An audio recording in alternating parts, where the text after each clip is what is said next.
Jangan lupa ya. Subscribe channel YouTube Novel Azkadina. Bab 7365. Sebagai satu-satunya orang dewasa di antara kelompok remaja ini, Bruce Brown sudah marah dan malu. Selama 18 tahun terakhir, ia belum pernah mengalami penghinaan seberat ini, tidak hanya di siang bolong, tetapi juga di hadapan adik-adiknya sendiri. Hal ini membuatnya merasa bahwa citra dan status kejam di dunia bawah yang telah ia bangun dengan susah payah langsung hancur. Kemarahan telah membuatnya kehilangan akal. Dia tidak percaya. Dia tidak percaya bahwa pria di depannya begitu kuat sehingga dia tidak bisa menggoyahkannya sama sekali. Pastilah aku kurang kuat dalam bertindak, pastilah aku kurang kejam.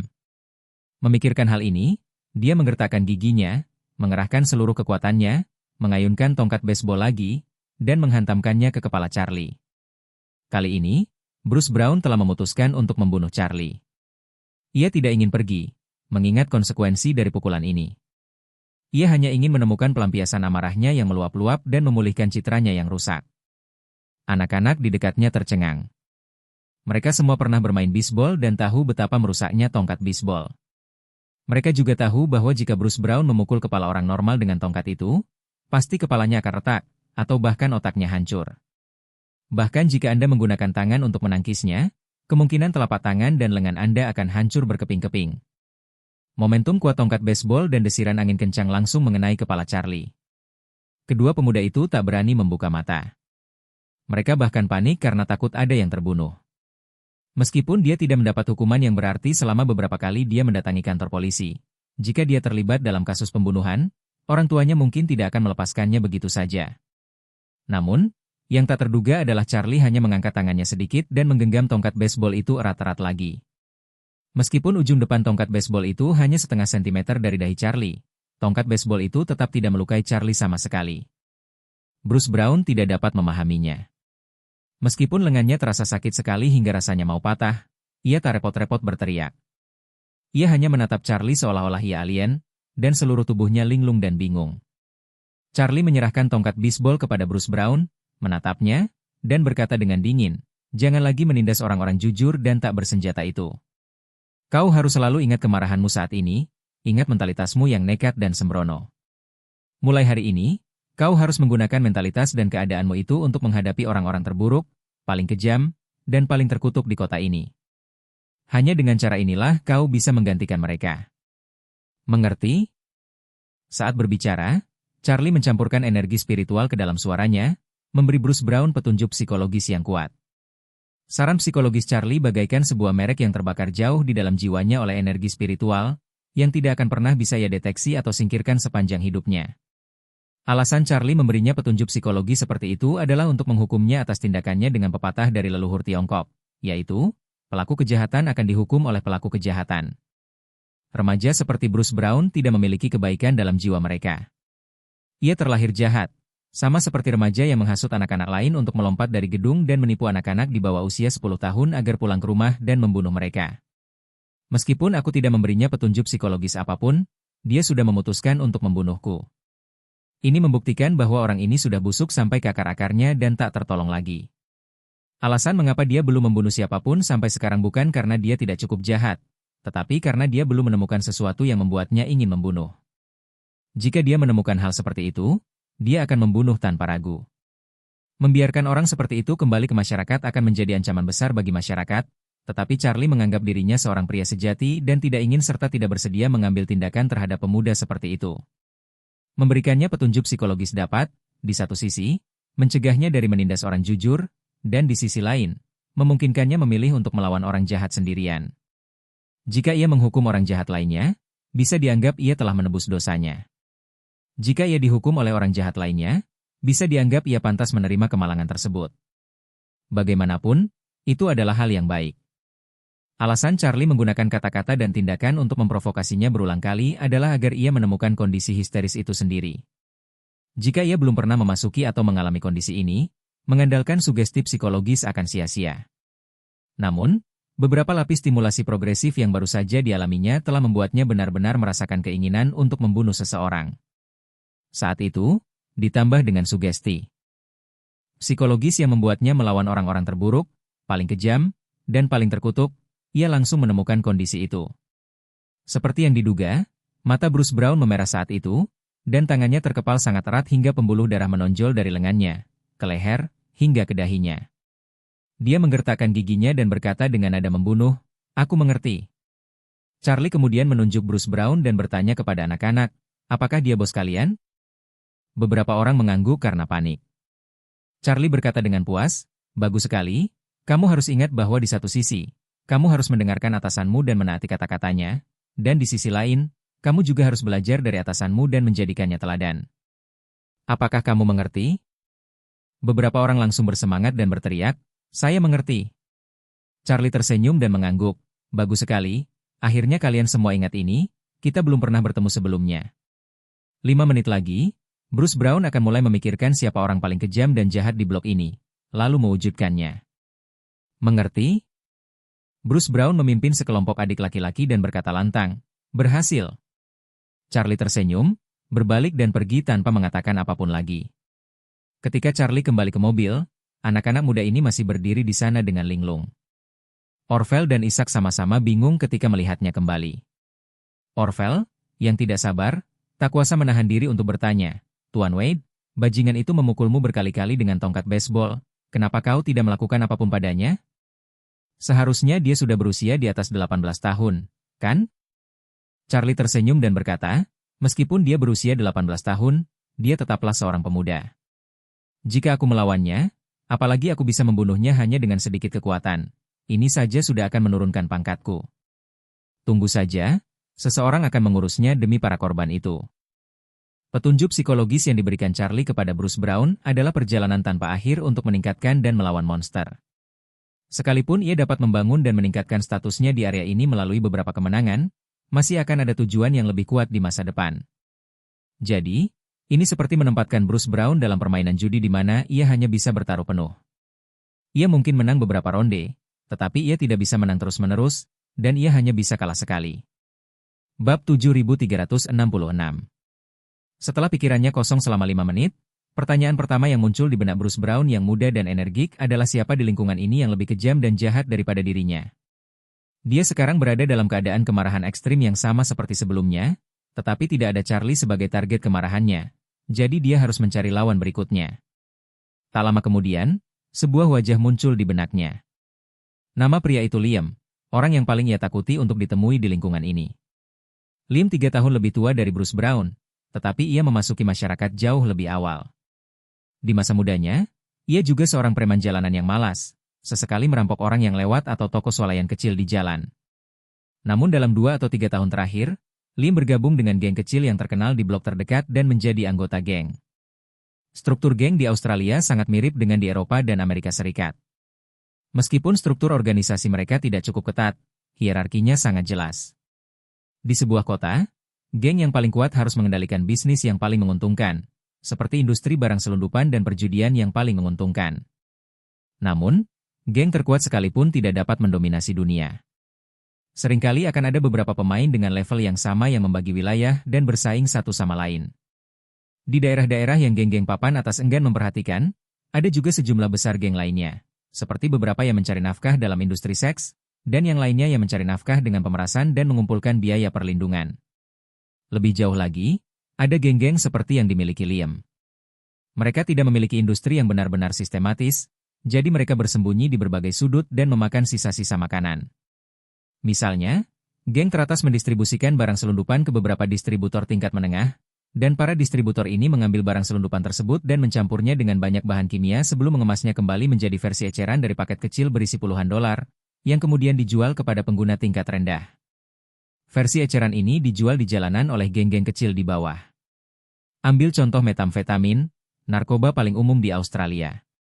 Sasaran kelas atasnya meliputi orang kaya, pekerja kerah putih, selebritas internet, dan pekerja seks komersial di klub malam. Para pelanggan ini memiliki margin keuntungan yang tinggi dan dapat mendorong konsumsi mereka yang lain. Masing-masing dari mereka adalah sapi perah bagi geng tersebut. Pelanggan seperti itu jelas berada di luar jangkauan geng kecil seperti Liam. Jika mereka berani pergi ke hotel dan klub malam kelas atas untuk menjual produk berkualitas rendah, geng-geng kelas atas akan menghancurkan mereka dalam hitungan menit. Inilah konsep wilayah. Wilayah dengan pengguna kelas atas setara dengan tanah subur atau bahkan tambang emas. Pemilik wilayah akan berusaha sekuat tenaga untuk mempertahankan kepentingannya sendiri. Begitu ada yang berani menyentuh kepentingan inti mereka, mereka pasti akan melawan. Karena itu, geng Liam hanya bisa nongkrong di jalanan dan menjual narkoba kepada pecandu narkoba miskin yang hanya bisa mendapat beberapa puluh dolar dengan cara mencuri dan menipu. Namun demikian, margin keuntungannya sangat besar. Sebungkus kecil barang selundupan senilai 100 dolar Australia bisa menghasilkan keuntungan setidaknya 40 dolar Australia. Selama geng kecil mereka bisa menguasai daerah kumuh dan mengawal beberapa ratus pecandu narkoba, mereka bisa meraup keuntungan bersih setidaknya puluhan ribu dolar Australia setiap hari dengan mengandalkan para pecandu narkoba ini. Meskipun Liam hanyalah anggota kecil di tingkat bawah geng, tidak sulit baginya untuk mendapatkan beberapa ratus dolar Australia setiap hari. Di daerah kumuh Melbourne, beberapa ratus dolar Australia sehari sudah merupakan tingkat pendapatan yang sangat baik, karena pendapatan rata-rata di Melbourne adalah sekitar 100 dolar Australia sehari, dan Liam memperoleh beberapa ratus dolar Australia sehari. 360 hari setahun tanpa henti, jadi ia dapat memperoleh sedikitnya 100 ribu dolar Australia setahun, yang melebihi sebagian besar pekerja kerah putih di Melbourne. Sebaliknya, Bruce Brown jauh lebih buruk. Ia ingin bergabung dengan geng semacam itu, tetapi ia tidak pernah punya kesempatan. Kelompok kecilnya tidak memiliki wilayah sendiri dan tidak berani terlibat dalam bisnis barang selundupan. Karena itu, ia tidak memiliki sumber penghasilan tetap. Sesekali merampok uang di jalanan hampir menjadi satu-satunya sumber penghasilannya. Beberapa bulan yang lalu, Bruce Brown menabung beberapa ratus dolar Australia dan mengatakan banyak hal baik untuk mengajak Liam makan malam bersamanya. Di meja makan, Bruce Brown memberikan semua makanan mahal yang dipesannya kepada Liam. Ia lapar dan dengan rendah hati memohon Liam untuk memperkenalkannya kepada geng. Namun, setelah Liam selesai makan dan minum, ia menyeka mulutnya dan memberitahu Bruce Brown bahwa bajingan kecil seperti dirinya tidak layak bergabung dengan gengnya, dan bahwa memakan makanannya saja sudah merendahkan statusnya sendiri. Setelah mengatakan itu, Liam berdiri dan berjalan pergi. Pada saat itu, Bruce Brown merasa terhina. Namun, meskipun begitu, ia tak berani pergi dan membalas dendam pada Liam. Ia hanya bisa menelan kekalahan ini dalam diam. Di saat yang sama, ia berambisi besar dalam hatinya bahwa ia harus melampaui Liam di masa depan dan kemudian menginjaknya. Charlie kini memberinya keberanian yang sebelumnya tidak dimilikinya. Maka, ia menimbang tongkat bisbol di tangannya dan berkata kepada rekan-rekan premannya dengan penuh semangat, "Ayo kita cari Liam dan bunuh dia. Mulai sekarang, aku akan menjadi pendatang baru paling berkuasa di seluruh Melbourne Selatan. Mungkin bosnya akan menghargaiku dan membiarkanku menggantikannya. Dengan begitu, kita akan benar-benar bangkit." Saran psikologi setara dengan cap mental, yang akan membuat orang percaya pada isi saran dan bahkan melupakan atau mengabaikan kenyataan. Bruce Brown awalnya adalah seorang gangster dengan tingkat budaya yang rendah, bahkan kualitasnya pun lebih rendah daripada tingkat budayanya. Pemahamannya tentang dunia sangat dangkal. Selain itu, ia terlalu banyak menonton film gangster, dan ia selalu merasa bahwa mungkin dengan kesempatan istimewa, ia akan dihargai oleh orang-orang penting dan meroket ke langit. Petunjuk psikologis yang diberikan Charlie mendorongnya untuk memunculkan ide pertama untuk mengganti Liam dengan Ruthless. Melihat kelompok itu berbaris menuju blok berikutnya, Charlie meminta Isaac untuk mengemudi dan mengikuti mereka dari kejauhan. Blok berikutnya bahkan lebih kotor dan berantakan daripada blok sebelumnya. Ada juga rumah suntik aman serupa di sini, dan jumlahnya ada 2. Di sekitar rumah suntik dan di bawah jembatan layang di dekatnya, terdapat banyak pecandu narkoba, setidaknya hampir 100 orang. Karena ada jembatan layang yang melintasi lingkungan ini, banyak pecandu narkoba mendirikan tenda tepat di bawah jembatan layang tersebut. Tenda-tenda tersebut berdempetan, setidaknya ada 40 atau 50 tenda. Alasan mengapa begitu banyak orang berkumpul di sini untuk mendirikan tenda adalah karena meskipun tidak dapat menghalangi angin, tenda tersebut dapat menghalangi matahari dan hujan. Bagi para tunawisma, mendirikan tenda di sini adalah pilihan terbaik. Di sekitar para pecandu narkoba ini, selalu ada anak-anak muda yang mondar-mandir di antara kerumunan. Berbeda dengan para pecandu narkoba yang compang-camping ini, anak-anak muda ini berpakaian mencolok dan bahkan mengenakan perhiasan emas yang berlebihan. Mereka adalah anggota geng yang khusus menjual barang selundupan kepada para pecandu narkoba. Di antara mereka, seorang pemuda berambut keriting yang berkulit hitam sedang menghisap rokok buatan sendiri dan bergerak di antara sekelompok pecandu narkoba. Ia menatap tangan seorang pecandu narkoba perempuan yang sedang menghitung uang. Setelah menghitung setumpuk uang kertas, perempuan itu berkata dengan nada memohon, "Liam, Aku masih kurang $30 Australia. Bolehkah aku memberikannya besok? Pecandu narkoba wanita itu adalah pelacur jalanan yang sebelumnya mendekati Ishak. Lim berkata dengan nada meremehkan, kalau kamu nggak punya uang, jual saja. Ini bahkan belum siang, jadi masih banyak waktu. Kembalilah padaku kalau kamu sudah menjual cukup banyak. Wanita itu memohon dengan rendah hati, saya sudah sehari tidak merokok Liam. Kalau begini terus, saya tidak akan kuat melayani pelanggan. Tolong berikan dulu. Saya bisa melakukan apa saja untuk Anda. Dulu Anda tidak suka saya melayani Anda? Lim berkata dengan nada meremehkan, aku sekarang sudah resmi menjadi anggota Holy Blue Gang. Kalau aku terus menerima jasamu, reputasiku di geng ini akan hancur, kan? Sebaiknya kau berhenti bicara omong kosong dan cari uang sendiri. Wanita itu tanpa putus asa. Ia ingin terus mengemis, tetapi takut membuat pihak lain marah, sehingga ia terjebak dalam dilema. Lee meliriknya, lalu mengangkat alisnya dan berkata, "Yah, jangan bilang aku tidak peduli padamu. Aku bisa memberimu barang-barangnya dulu, tapi setelah kamu selesai merokok, kamu harus bekerja keras dan berusaha mendapatkan pekerjaan lagi. Aku akan datang jam 8 malam ini, dan setelah itu kamu harus membayarku $50 Australia beserta bunganya." 50? Wanita itu tampak terkejut. Ia berutang $30 Australia dan harus membayar $50 hanya dalam satu hari. Bunganya hampir 2 kali lipat. Ia telah berkeliaran di jalanan selama bertahun-tahun dan belum pernah melihat anggota geng sekejam itu. Namun, ia tak punya pilihan saat itu. Tubuh dan pikirannya sedang sangat menderita, jadi ia hanya bisa pasrah dan setuju. Oke, 50 ya 50. Lim dengan cekatan menyerahkan sekantong kecil barang selundupan dan memperingatkannya. Kita sepakat. Kalau kamu tidak memberiku $50 Australia sebelum jam 8 malam ini, besok akan menjadi $80 Australia. Wanita itu mengangguk cepat, tidak masalah. Setelah berkata demikian, ia segera mengambil barang selundupan itu dan masuk ke dalam tenda yang sudah compang-camping. Lee mencibir 2 kali dan hendak mencari pelanggan berikutnya ketika tiba-tiba dia mendengar seseorang berteriak, "Liam!" Begitu dia berbalik, dia melihat bayangan hitam melintas ke arah kepalanya. Tongkat baseball Bruce Brown mengarah langsung ke kepala Liam. Sama seperti saat dia menyerang Charlie tadi, dia siap mengambil nyawa orang lain. Liam beruntung dan kaya akan pengalaman di dunia bawah. Melihat bayangan hitam datang, ia tak repot-repot memikirkan apa yang akan terjadi dan tanpa sadar menoleh ke samping. Lalu aku merasakan nyeri tajam di bahuku dan kakiku lemas.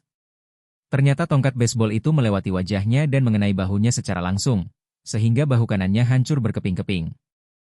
Lee merasakan sakit yang luar biasa. Setelah melihat siapa yang datang, ia langsung murka dan mengumpat, "Bruce Brown, dasar bocah nakal, beraninya kau memukulku?" Mata Liam merah padam. "Memukulmu? Kau terlalu meremehkanku, Liam. Aku ingin kau mati hari ini." Setelah berkata demikian, ia langsung mengayunkan tongkat baseball dan memukul Liam lagi. Liam tidak membawa senjata di tangannya, dan melihat postur mematikan lawannya, dia hanya bisa terhuyung menjauh, sementara Bruce Brown terbang dengan tongkat baseball dan menangkapnya. Sekelompok anak muda lain pun ikut mengejar mereka dengan gila-gilaan, dan suasana menjadi sangat kacau untuk beberapa saat. Pada saat itu, beberapa anggota geng lainnya melihat kejadian itu dan langsung bergegas menghampiri. Liam mengalami cedera bahu serius dan tersandung saat berlari. Ia kehilangan keseimbangan dan jatuh ke tanah setelah hanya 2 langkah. Bruce Brown memanfaatkan kesempatan itu dan menyerbu ke depan, hendak memukul kaki Liam dengan tongkat, ketika seseorang mengarahkan pistol ke arahnya dan berteriak, "Letakkan tongkat baseball." Mata Bruce Brown merah karena marah, dan dia menggertakkan giginya dan berkata, "Tidak seorang pun dapat menghentikanku hari ini." Tepat saat ia selesai berbicara, ia mendengar 2 dentuman keras, dan 2 lubang berdarah muncul di kaki kanannya. Kaki kanannya pun seketika kehilangan kendali dan ia pun jatuh ke tanah. Tak lama kemudian sekelompok anggota geng menyerbu, memukulinya hingga setengah mati, lalu membanting dan memukuli para anggota geng lainnya ke tanah. Lagi pula, ini wilayah geng Liam dan tempat mereka menghasilkan uang. Banyak adik-adik berkumpul di sini dan di sekitarnya, dan mereka langsung mengepungnya begitu melihat sesuatu terjadi. Melihat Bruce Brown dipukuli habis-habisan dan melolong tak terkendali, Charlie tak kuasa menahan diri untuk mendesah dan menggelengkan kepala, berkata, "Kupikir orang ini bisa menjadi pria tangguh dan memainkan serangan balik pecundang selama beberapa episode, tapi aku tak menyangka dia akan dipukuli seperti ini sejak awal." Dasar pecundang. Bab 7367. Saat melihat Bruce Brown dirobohkan, Charlie tiba-tiba merasa bosan. Rasanya seperti ia punya hewan peliharaan digital dan berharap hewan itu cepat dewasa, tetapi mati tepat setelah diberi makan untuk pertama kalinya. Ia memperhatikan Bruce Brown dan rombongan anak-anak di bawah umurnya dibawa dengan ambulans sambil mendesah lesu. Ia melambaikan tangan dan berkata, "Aku sudah bilang ke sheriff untuk menegakkan hukum dalam 2 hari. Aku ingin memberinya 2 hari untuk bersenang-senang. Aku tidak menyangka situasinya akan memburuk secepat ini." Orville segera bertanya, "Tuan Wade, apakah bajingan kecil itu sudah mati?" "Tidak juga." Charlie menggelengkan kepalanya. "Arterinya tidak kena. Asal dia tidak dibawa ke klinik hewan, seharusnya dia tidak mati. Tapi kaki kanannya jelas patah. Dia harus pakai kruk setelah sembuh." Orville tersenyum dan berkata, "Tidak apa-apa. Bukankah Pulau Hong Kong punya kakak laki-laki bernama Bo Hao dulu? Mungkin anak ini bisa lebih ribut setelah sembuh." Charlie mengeluh, Lim Hao menjadi lumpuh setelah menjadi kakak tertua. Jika dia lumpuh sejak awal, dia bahkan tidak akan bisa mencapai Pulau Hong Kong, apalagi menjadi kakak tertua. Orville menggaruk kepalanya dan berkata sambil tersenyum, "Benar, anak ini lumpuh tanpa bulu sedikit pun. Dia pasti akan mendapat masalah di masa depan." "Lupakan saja." Charlie berkata dengan nada bosan, "Ayo kita ke hotel dulu. Kita ada urusan penting." Ishak meminta pihak hotel untuk menyiapkan suite 3 kamar tidur. "Kita harus memilah petunjuk dan menemukan cara untuk menemukan kepala pelayan Tang." "Oke." Ishak langsung setuju, menelepon untuk memberikan beberapa instruksi, lalu langsung berkendara ke Hotel Buckingham Palace di Melbourne. Dalam perjalanan, Charlie tidak menerima balasan dari Avella Wilson, jadi dia mengangkat teleponnya dan mengirimnya pesan WeChat lainnya. "Apakah istriku sibuk?" Setelah mengirimnya, dia memegang telepon dengan kedua tangan dan menunggu balasan. Tetapi bahkan setelah Ishak pergi ke hotel, dia masih belum menerima balasan dari Claire.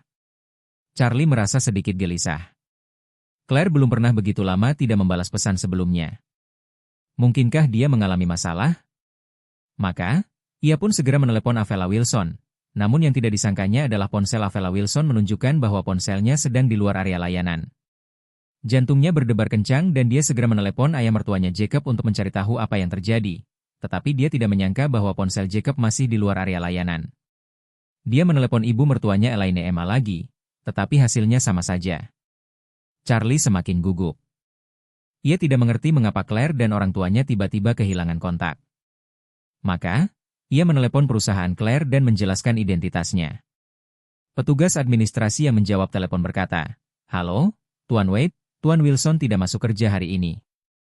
"Tidak di tempat kerja?" tanya Charlie. "Apakah dia menghubungimu?" Staf administrasi berkata, "Kemarin, Bos Wilson menginstruksikan kami untuk menyusun semua materi kerja dan mengirimkannya ke berbagai pihak terkait. Semua orang harus menyelesaikannya sampai akhir bulan, dan setelah itu perusahaan akan resmi dibubarkan." "Bubar?" Ekspresi Charlie membeku, dan ia langsung merasa ada yang tidak beres. Ia segera bertanya, "Apakah perusahaan mengalami masalah? Kenapa tiba-tiba bubar?" Administrator berkata, "Perusahaan tidak mengalami masalah apapun. Hanya saja, Nona Claire mengatakan dia tidak bisa bekerja lagi dan ingin pensiun." Charlie berkata dengan gugup, "Mengapa saya tidak pernah mendengar dia menyebutkan pensiun?" Administrator itu bertanya dengan heran, "Kamu tidak tahu?" "Tuan Wilson memberitahu kami bahwa Anda tidak ingin dia bekerja keras lagi untuk memulai bisnis." Charlie bertanya, "Apa lagi yang dia katakan kepadamu?" "Tidak ada." Kata administrator, Tuan Wilson telah menginstruksikan Departemen Keuangan untuk memberikan kompensasi N6 kepada semua orang. Semua orang sedang menunggu untuk menerima kompensasi mereka sekarang. Biasanya, ketika perusahaan memecat karyawan, N1 dianggap sebagai tindakan hati nurani. Tidak banyak perusahaan yang bisa melakukan N2. Claire memberikan N6, yang setara dengan membayar setiap karyawan tambahan gaji 5 bulan. Jumlah ini tidak sedikit. Terlihat bahwa ia pasti merasa bersalah terhadap karyawannya, jadi ia memberikan kompensasi yang begitu tinggi. Perusahaannya berjalan dengan baik, dan dia bekerja sangat keras, jadi mengapa dia tiba-tiba berhenti? Dan dia tidak pernah memberitahu saya tentang hal itu, dan sekarang saya bahkan tidak bisa menghubunginya. Charlie tiba-tiba mendapat firasat buruk di hatinya. Dia merasa bahwa Claire tidak mengalami kecelakaan atau bahaya apapun, tetapi telah merencanakan semua ini sejak lama. Ketika memikirkan hal ini, ia panik. Ia ingin sekali pulang untuk melihat apakah Claire ada di rumah. Jika tidak, ia ingin tahu apakah Claire telah membawa barang-barangnya pergi.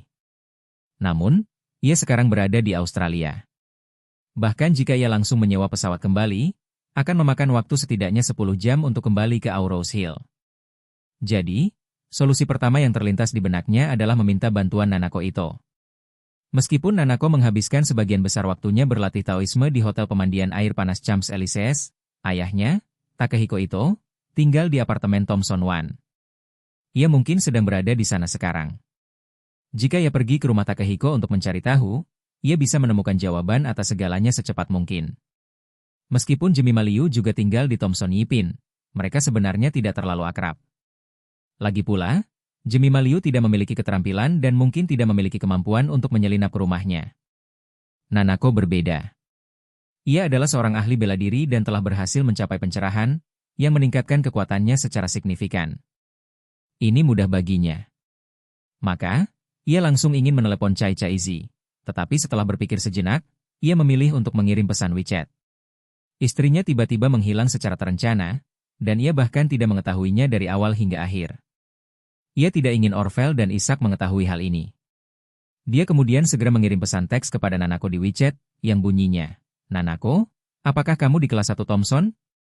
Nanako segera menjawab, "Aku di sini. Odo-san memintaku untuk kembali dan makan malam dengannya." "Ada apa, Charlie Jun? Apa kamu juga di Thomson Yipin?" Charlie menjawab, "Aku di Australia, Nanako. Ada sesuatu yang aku butuh bantuanmu. Tolong rahasiakan ini untukku." Nanako langsung menjawab, "Berikan saja perintahmu, Charlie Jun. Aku tidak akan pernah memberitahu siapapun, bahkan Odo-san." Charlie merasa sedikit lega, dan berkata, "Terima kasih telah menyelinap ke rumahku dan melihat situasi saat ini." Nanako memasang ekspresi gugup dan bertanya, "Charlie Jun, apakah ada yang salah di rumah?" Charlie berkata, "Istri saya, ayah mertua, dan ibu mertua saya hilang. Saya ingin meminta Anda untuk pergi ke rumah mereka dan membantu saya melihat apakah mereka ada di sana. Jika mereka ada, tolong bantu saya melindungi mereka secara diam-diam dan jangan biarkan mereka mengetahuinya. Jika tidak ada, tolong bantu saya melihat apakah ada sesuatu yang mencurigakan di rumah." "Oke. Aku akan segera ke sana." Nanako tidak tahu apa yang terjadi di keluarga Wade. Ia mengira musuh-musuh Charlie sedang mengincar keluarganya, jadi ia segera meletakkan sumpitnya dan berkata kepada ayahnya, "Ito Xiongyan, Odo-san, nikmati makananmu dulu. Aku mau keluar untuk melakukan sesuatu." Ito Yuhiko menunjuk sashimi di atas meja dan berkata, "Nanako, ini ikan trout sirip biru terbaik tahun ini. Kalau tidak segera dimakan setelah dicairkan, nanti cepat basi." "Tidak apa-apa, ayah." Nanako berdiri dan berkata cepat, "Charlie Jun ingin menemuiku untuk sesuatu, aku harus segera ke sana." Ito Takehiko tiba-tiba menyadari dan berkata cepat, "Karena Tuan Wade ingin bertemu denganmu, maka kamu harus segera pergi." Bab 7368. Begitu Nanako keluar, dia bergegas ke area inti Villa Thomson Yipin, dan tiba di depan pintu Charlie dengan mudah. Sebenarnya semenjak pindah ke sini dia sering jalan sendiri, tapi biasanya dia cuma nengok ke dalam terus buru-buru pergi, pura-pura cuma lewat biasa. Ketika dia tiba di pintu Villa Charlie, dia melihat 3 mobil terparkir di halaman, sebuah Rolls-Royce culinan dan 2 BMW. Salah satunya adalah BMW 760 dengan lencana ekor seri 5. Nanako tahu bahwa Rolls-Royce biasanya dikendarai oleh ayah mertua Charlie, BMW seri 7 dikendarai oleh Claire, dan Charlie terkadang mengendarai yang satunya. Sekarang ketiga mobil itu ada di rumah, dan sepertinya selain Charlie, anggota keluarga lainnya seharusnya ada di rumah. Pada tahap ini, Nanako telah mencapai pencerahan. Meskipun energi spiritualnya tidak terlalu kuat, ia sudah dapat merasakan lingkungan sekitar beberapa ratus meter di sekitarnya. Ia hanya menggerakkan pikirannya sedikit dan menggunakan energi spiritualnya untuk berjalan-jalan di sekitar Villa Charlie, tetapi tidak menemukan jejak siapapun. Dia segera mengangkat teleponnya dan membalas Charlie di WeChat, "Tuan Wade, saya baru saja memeriksa rumah Anda. Ketiga mobil ada di sana, tetapi tidak ada orang di rumah. Apakah Anda ingin saya masuk dan melihat sekarang?" Charlie langsung menjawab, "Ya. Bantu aku melihat apakah ada petunjuk mencurigakan di rumah." Ketika tidak ada seorang pun yang menjawab telepon di rumah, Charlie menduga bahwa Claire dan keluarganya yang beranggotakan 3 orang pasti tidak ada di sana. Menurut umpan balik dari administrasi perusahaan, Charlie sebenarnya telah menebak dalam hatinya bahwa Claire pasti tidak mengalami kecelakaan, tetapi telah merencanakannya sebelumnya, dan telah berencana untuk tiba-tiba menghilang dari dunianya. Namun, ia tidak bisa mengerti. Ia tidak bisa mengerti mengapa Claire tiba-tiba meninggalkannya setelah bertahun-tahun bersamanya, padahal hubungan mereka jelas semakin membaik. Lagi pula, Claire baru saja memberikannya hadiah istimewa padanya pada malam ulang tahunnya. Jadi mengapa dia tiba-tiba pergi? Jika dia memang sudah ingin pergi sejak lama, mengapa dia memberiku hal yang paling berharga? Bagaimanapun Anda menganalisisnya, tampaknya sangat tidak masuk akal. Jadi, dia membutuhkan Nanako untuk pulang dan mencari tahu apa yang sedang terjadi. Setelah mendapat izin Charlie, Nanako dengan mudah melompat dari dinding samping villa, menyentuh dinding dengan ringan menggunakan jari kakinya, dan kemudian dengan lincah melompat ke dalam rumah. Melihat pintu dan jendela tertutup rapat, dia memutuskan untuk mendobrak kunci pintu utama dengan satu telapak tangan, membuka pintu sedikit, dan segera menyelinap masuk. Setelah memasuki ruangan, Nanako tidak menemukan sesuatu yang aneh. Ruangan itu sangat bersih dan rapi, dan tidak ada tanda-tanda kecelakaan atau kepergian yang terburu-buru. Kemudian ia segera mengambil beberapa foto dan mengirimkannya kepada Charlie. Charlie baru saja tiba di Istana Buckingham di Melbourne. Ketika menerima foto-foto lantai pertama yang dikirim Nanako, ia semakin terkejut.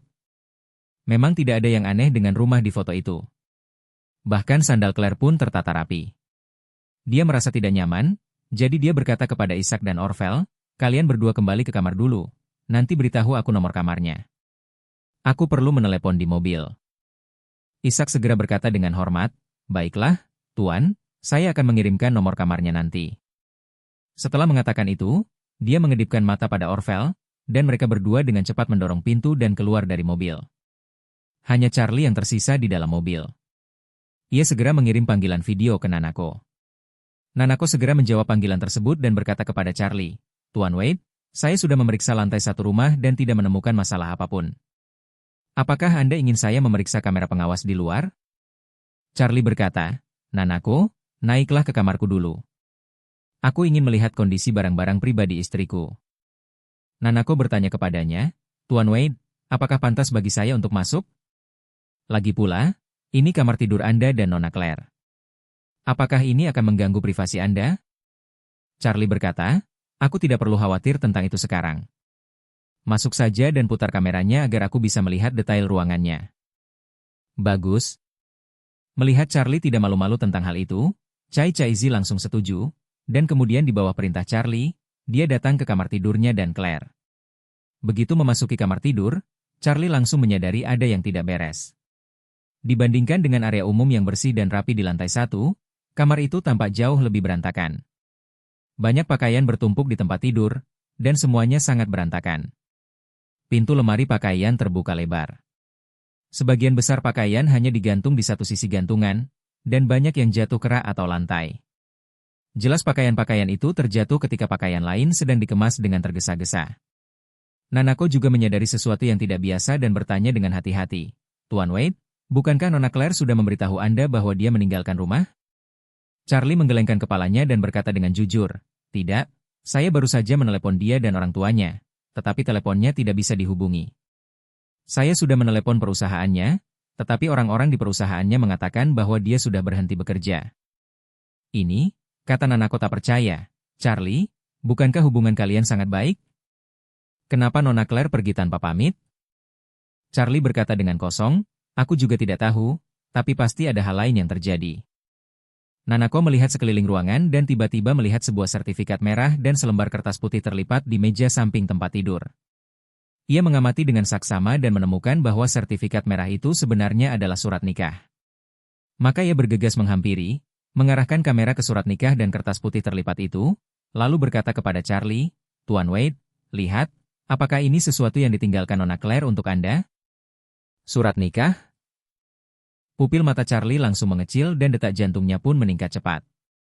Semua kejadian sebelumnya telah membuatnya merasa ada yang tidak beres, dan fakta bahwa surat nikah diletakkan di meja samping tempat tidur membuatnya semakin waspada. Dia sudah menduga bahwa kertas putih terlipat itu adalah surat yang ditinggalkan Claire untuknya. Ia meletakkan tangannya di dadanya, memaksa dirinya untuk tenang, lalu berkata kepada Nanako, "Nanako, tolong buka kertas itu. Aku ingin melihat apa isinya." Nanako tidak berkata apa-apa, tetapi mengulurkan tangan rampingnya dan perlahan membuka kertas A4 yang telah dilipat 2 kali.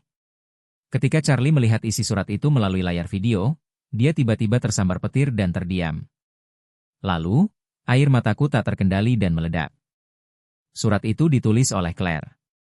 Surat itu tidak panjang, tetapi setiap kata ditulis dengan cermat dan jelas. Bunyinya, "Suamiku tersayang, halo. Saat kalian melihat surat ini, aku dan orang tuaku telah meninggalkan Tiongkok untuk selamanya. Maafkan aku karena pergi tanpa pamit.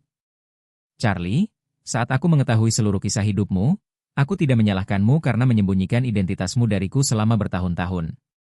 Sebaliknya, jauh di lubuk hatiku, aku merasa sangat sedih atas kesabaran dan keluhanmu selama bertahun-tahun.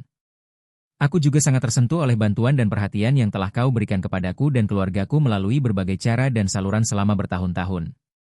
Selama bertahun-tahun aku belum memenuhi peran dan kewajibanku sebagai seorang istri, dan aku berutang banyak padamu. Orang tuaku punya banyak kekurangan dan kurang perhatian dalam menangani berbagai hal. Aku sungguh minta maaf karena mereka telah merepotkanmu selama bertahun-tahun, terutama ibuku. Dia memperlakukanmu dengan buruk, tetapi kau memaafkannya berkali-kali, dan bahkan menyelamatkannya dari bahaya. Selama bertahun-tahun, kau selalu diminta untuk membantu kami dan membereskan segala macam kekacauan untuk kami. Aku merasa sangat malu. Aku tahu kamu belum bisa membalaskan dendam orang tuamu, dan aku juga tahu jika keluarga kita tetap tinggal bersamamu, itu hanya akan menghambatmu. Jadi, setelah pertimbangan matang, aku memutuskan untuk membawa mereka berdua pergi dan tidak lagi menjadi beban bagimu. Aku harap tanpa campur tangan dan kekhawatiran kami, kamu bisa fokus pada pekerjaanmu, segera membalas dendam, dan kembali menjalani hidupmu seperti biasa. Kamu dan aku masing-masing punya surat nikah, tapi karena identitasmu, surat nikah ini secara tegas tidak sah secara hukum. Jadi hubungan konyol kita sebagai suami istri ini hanyalah mimpi dari awal sampai akhir. Kini mimpi itu telah usai dan gelembung itu telah pecah. Mulai sekarang, kita bukan lagi suami istri. Mari kita masing-masing menyimpan salinan akta nikah sebagai kenang-kenangan. Orang tuaku dan aku telah dirawat olehmu selama bertahun-tahun. Tidaklah adil bagi kami untuk pergi begitu saja. Tapi aku tahu dalam hatiku, jika tidak, akan sulit bagi kami untuk mendapatkan hasil yang bersih dan rapi. Jadi, aku mohon sekali lagi, maafkan aku, dan aku juga mohon agar kau tidak mencoba mencariku. Mulai sekarang, kita akan tinggal di tempat yang berbeda dan hidup bahagia. Claire. Bab 7369. Setelah membaca surat itu, Charlie merasa sangat tertekan. Saat ini, ia sangat menyesalinya. Ia menyesal menyembunyikan identitasnya dari Claire sejak awal, sehingga satu kebohongan harus dibungkus dengan kebohongan yang tak terhitung jumlahnya. Alih-alih mengakui kebenaran, mereka terus menutupinya dengan kebohongan. Ini seperti program yang memiliki bug besar. Programmer tidak menyelesaikan bug itu sendiri, tetapi menggunakan banyak kode lain untuk mengakali bug tersebut dan nyaris tidak bisa menjalankan program. Hasilnya adalah program yang seharusnya sederhana dan efisien tiba-tiba menumpuk semakin banyak kode, membuatnya semakin membengkak dan tidak stabil. Bila terdapat terlalu banyak kode yang tidak diperlukan dalam suatu program, keseluruhan program dapat mogok sewaktu-waktu, dan akan mogok total dari dalam keluar.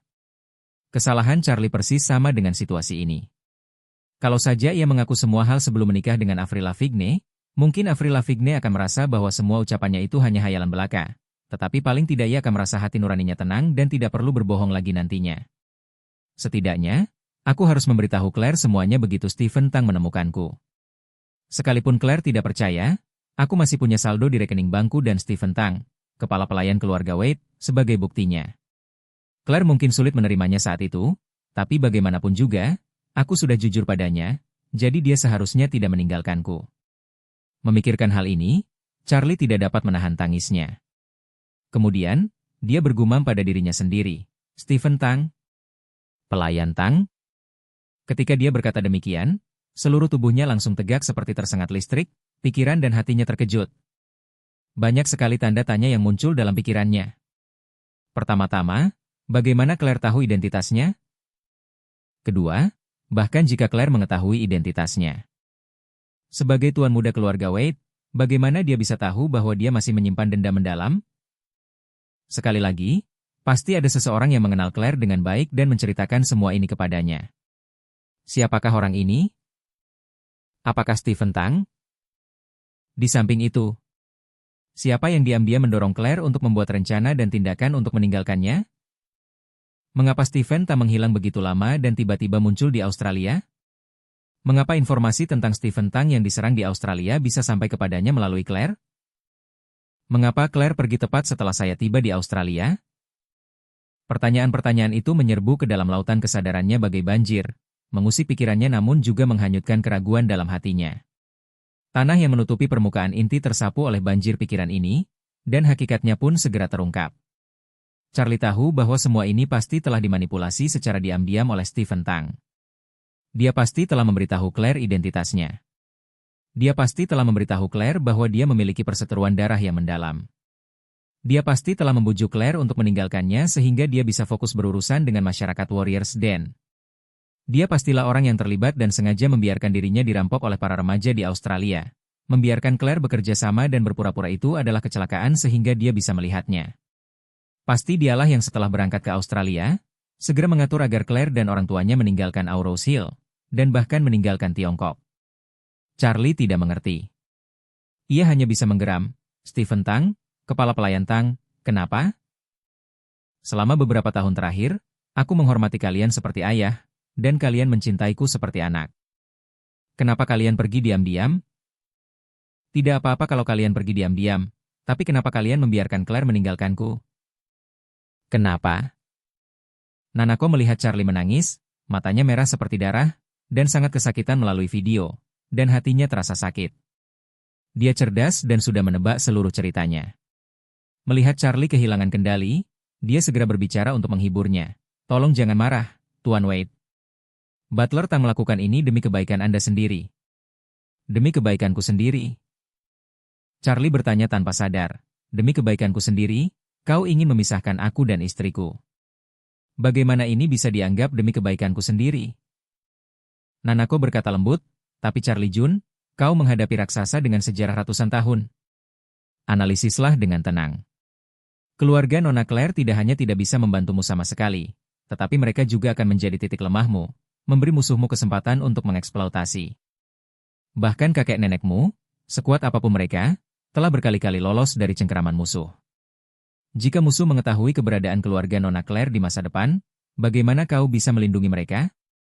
Pada titik ini, Nanako berkata dengan sedikit sakit hati, dan Charlie Jun, tidakkah kau merasa bahwa keberadaan keluargamu telah sangat memengaruhi kultivasimu? Kau jarang memiliki kesempatan untuk berlatih menyendiri. Ketika ada urusan penting, kau hanya bisa mencari alasan untuk berkonsultasi dengan Feng Shui sesekali.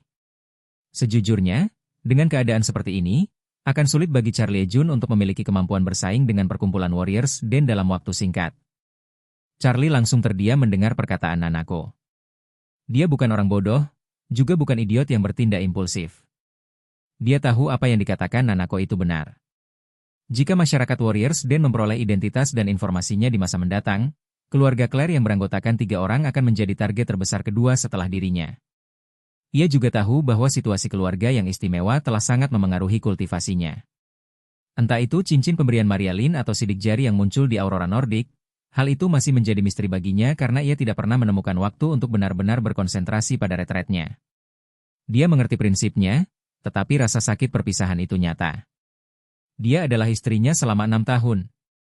Meskipun mereka belum menjadi suami istri selama 6 tahun pertama, dia baru saja. Memikirkan hal ini, Charlie menjadi semakin berduka.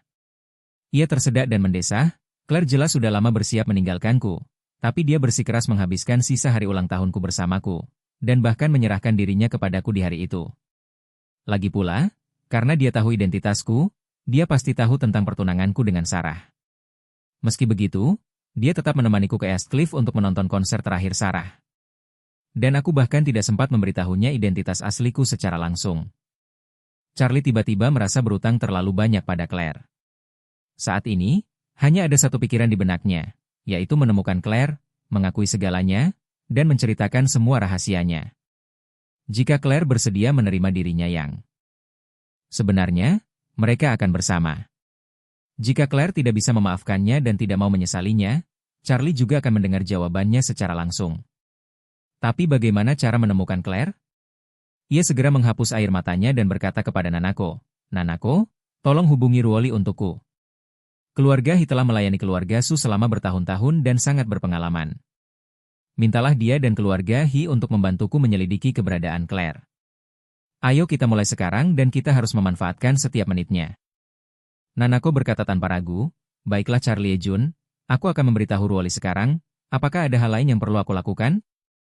Setelah selesai berbicara, tanpa menunggu jawaban Charlie, ia segera berkata, "Bagaimana kalau aku memindahkan sekelompok ninja dari Jepang?" Meskipun kekuatan tempur mereka tidak sekuat itu, kemampuan mereka melacak dan menemukan bayangan jelas tak tertandingi. Kedatangan mereka ke sini seharusnya bisa membantu. Sejak Perang Tokyo, keluarga Ito telah menaklukkan sebagian besar keluarga ninja di Jepang. Para ninja ini telah bersumpah setia kepada keluarga Ito dan siap siaga 24 jam sehari. Charlie pernah berhadapan dengan ninja sebelumnya.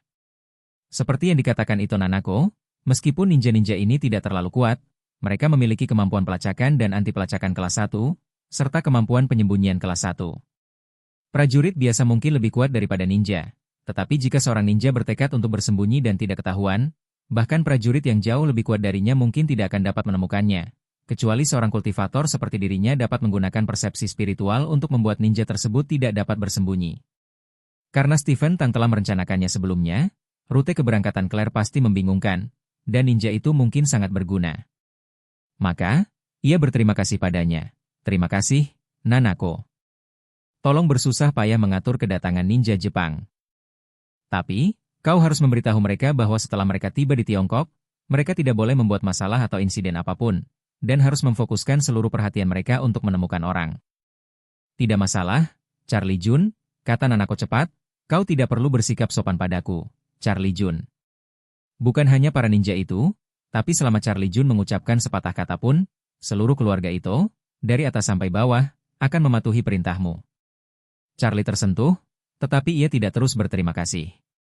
Sebaliknya, ia berkata dengan serius, "Nanako, karena Claire berhasil meninggalkan surat untukku di rumah, yang membuktikan bahwa rute keberangkatannya dimulai dari rumah, suruh keluarga Hi segera memulai penyelidikan.